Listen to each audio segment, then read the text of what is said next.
It's Sunday, August 14th with me, Muhammad Yusuf, for TVS News at 5. Let us begin with our top story. BATU LINTANG Assemblyman C. Chi Hao has resigned from Parti Sarawak Bersatu PSB with immediate effect. His resignation was announced by the State Legislative Assembly Dun Speaker Tan Sri Dato' Amar Muhammad Asfia Awang Nasar in a press conference at the Dun Complex, Kuching on Sunday. Saya telah menerima sepucuk surat daripada Yang Berhormat Encik C. Chi Hao, Ahli Dewan Undangan Negeri Sarawak bagi kawasan N11 Batu Lintang. Dalam surat tersebut, beliau menyatakan bahawa beliau telah meletak jawatan sebagai ahli Parti Sarawak Bersatu PSB berkuat kuasa serta-merta. Asfia added that C did not switch parties but rather resigned as a member of PSB and became an independent. This would bring the number of opposition representatives in the Sarawak State Legislative Assembly down to 5, 3 from PSB and 2 from DAP. The ruling Gabungan Parti Sarawak GPS holds the majority with 76 seats. C is now the lone independent representative. Ahli Yang Berhormat memberitahu kepada saya, beliau meletak jawatan sebagai ahli Parti Bersatu Sarawak. Jadi kita terima dan kita akan susun barisan pembangkang di mana ahli bebas itu, independen, tidak duduk bersama dengan pembangkang. Asfia also said that C did not provide any reason for leaving PSB. C won the Batu Lintang seat in the 12th Sarawak state elections last December in a 5-cornered contest against C. Huatong GPS, Cherish Ng PKR, Vun Li Shan PBK and Alex Leong Aspirasi. Speaker for the State Legislative Assembly Tan Sri Dato' Amar Muhammad Asfia Awang Nasar said the third meeting for the first term of the 19th Sarawak State Legislative Assembly is expected to be convened in November. He added that the third meeting usually held 6 months after the second meeting of the last assembly. Biasanya bulan November dan selepas bajet federal. Apabila bajet federal dibentangkan di Dewan Rakyat, selepas itu baru selalu biasanya, lazimnya, kita mengadakan sesi Dewan Undangan Negeri. Previously, the second session of the Sarawak State Legislative Assembly sitting was held for 8 days, starting from May 17th to 26th for its first term. During the sitting, the Cabinet approved 3 bills, which are the Supplementary Supply Bill 2022, the Land Code Amendment Bill 2022, and the Forest Amendment Bill 2022. EGAN Member of Parliament Ahmad Johnny Zawawi warned that the Sarawak's unity in the upcoming 15th general election could be threatened by an enemy within. Although some parties consider unity as trivial, Johnny insisted the existing unification was not achieved in a short time and was built meticulously by previous leaders and honored by the new leaders. He also shared his experience as an MP in the opposition ranks in the Dewan Rakyat under the former Pakatan Harapan government. He also advises to not play with fire or they might get burned themselves. He said this at the Daro Festival postponement ceremony on Sunday.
Welcome back. Now, local residents of Sungai Asan Bayu in Cebu were astonished by the findings of more debris from the Chinese Long March 5B rocket located on the roof of a longhouse.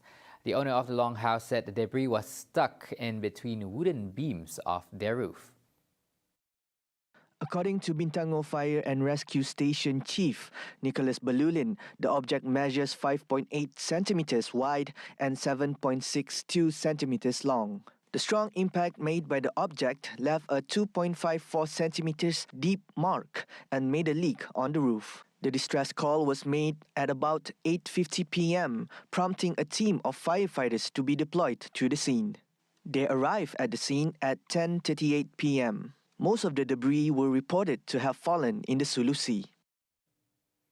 Now, a recap on our weekly topic. As the younger generations embrace the digitalization and gig economy, it is only right for teachers to pay serious attention to the plight of students who do not want to further their education in tertiary studies. This is a pressing issue for both educators and policymakers to resolve, as the country cannot afford to have a generation who have missed out on their education. Now, recently, a survey indicates that school leavers amounting to 72.1% conveyed their interest to work rather than continuing their tertiary education.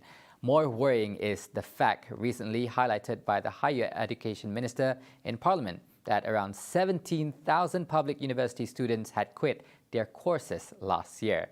Among the main reasons were easy money and fame, opting to be an influencer or venture into services such as e-hailing drivers. However, most educators conceded that education remains vital for the future. Here are their thoughts on the matter. Besides the wasted opportunity and personal loss to the students, not completing their tertiary education may adversely impact the country's efforts to produce skilled workforce and maintain its competitiveness.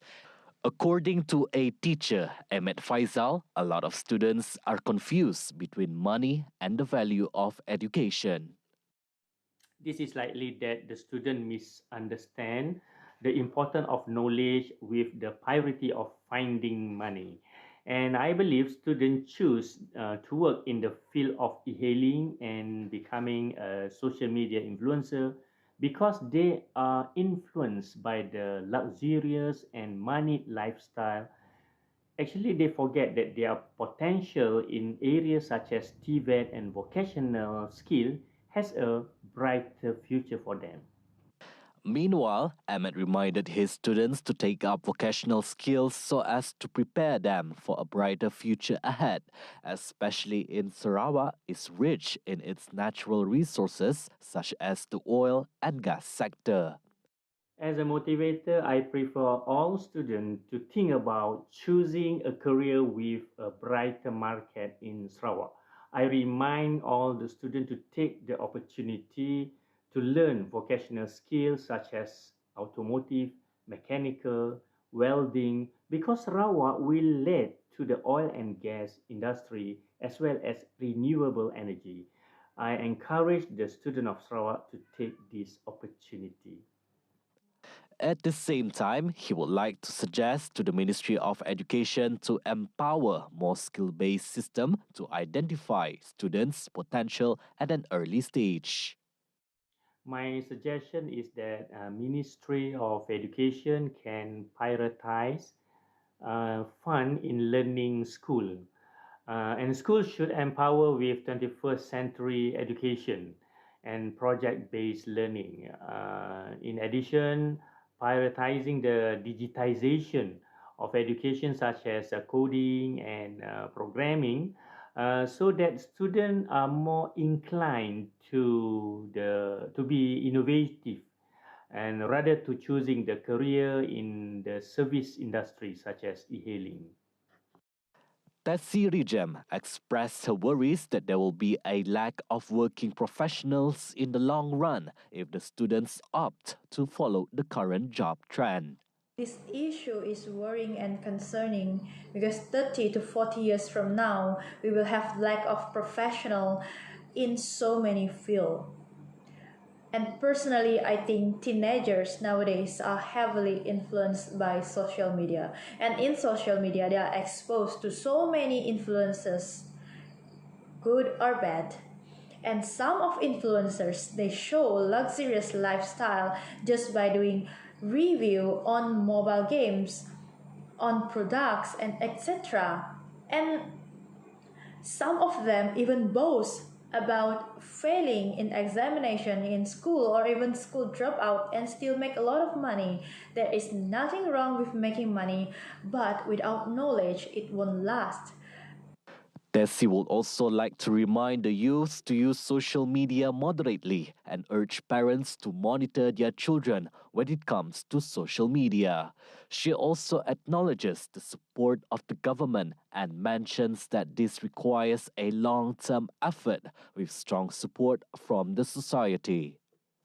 Meanwhile, Nasmi Rosli opined that the students are eager to earn money fast due to socio-economic factors, leaving them with uncertainties about the future, thus opting for a more conventional way of leaving school instead of continuing their studies. Kids have been exposed to this kind of environment ever since they're in primary school. Some of the parents, they didn't see this is a win for them, for their family. They rather see their kids helping them in the farm, helping them to run their business, helping them in their garden, helping them in their paddy field and all that. I have a student, 11 years old, who work with a lodging company. Yep. They bring the heavy machinery to repair the road for this lodging company here in Sarawak. And this kid earn like 800 ringgit a month. 800 ringgit a month is a very, very big money for them. So this is caused by the exam-oriented teaching and learning style we have here. Nasmi said prioritizing education must also start from the parents' perspective. And that's all the time we have for TVS News at 5. My name is Muhammad Yusuf. Have a good day ahead.